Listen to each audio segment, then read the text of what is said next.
نحمده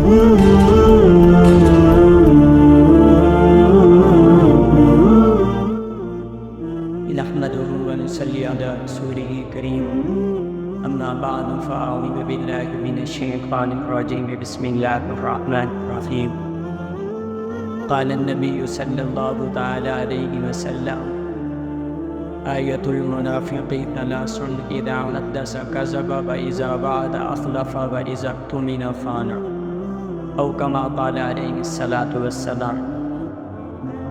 آج کے ہم آپ کے سامنے وہ منافق کی 3 نشانیاں بیان کریں گے جو آج سے 1500 سال پہلے رسول اللہ نے بیان فرمائی۔ رسول اللہ صلی اللہ تعالیٰ علیہ وسلم فرماتے ہیں آیۃ المنافق ثلاث اذا حدث کذب، کہ منافق کی 3 نشانیاں ہیں، منافق کی 3 علامتیں ہیں۔ تو ان میں سے پہلی جو اللہ کے نبی نے بیان فرمائی اذا حدث کذب، کہ منافق جب بھی بولے گا تو جھوٹ ہی بولے گا۔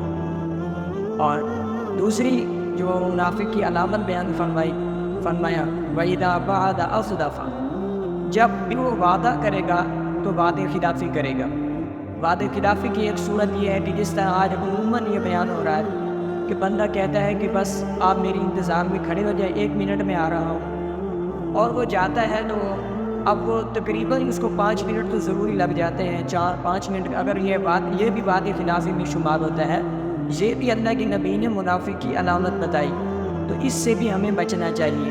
اور تیسری جو رسول اللہ صلی اللہ تعالیٰ علیہ وسلم نے منافق کی علامت بیان فرمائی وہ یہ فرمایا وَإِذَا اؤْتُمِنَ خَانَ، کہ جب بھی اس کے پاس امانت رکھی جائے گی تو وہ اس میں خیانت کرے گا، یعنی وہ امانت کو محفوظ نہیں کر پائے گا۔ جس طرح آج امت مسلمہ کا حالات ہے کہ کوئی بھی کسی کے پاس اگر کوئی چیز بھی رکھ دیتا ہے تو ایمان اتنے کمزور ہو چکے ہیں کوئی کہ اس کی امانت کی حفاظت نہیں کر سکتا۔ تو یہ تو آج کل پوری امت مسلمہ میں عام ہو چکی ہے۔ ان کی یہ منافق کی علامات ہیں جن کو اللہ کے نبی نے 1500 سال پہلے ہمیں بیان فرما دیا، ہمیں بتا دیا۔ تو امت کو چاہیے کہ ان 3 علامتوں میں سے ہر ایک علامت سے بچنا چاہیے۔ اور امت کا تو فرض منصبی یہ ہے کہ جو رسول اللہ صلی اللہ تعالیٰ علیہ وسلم نے ہمیں عطا فرمایا اس کو ہم خوشی سے دے دیں، جس سے رسول اللہ نے ہمیں منع فرمایا اس سے رک جائیں۔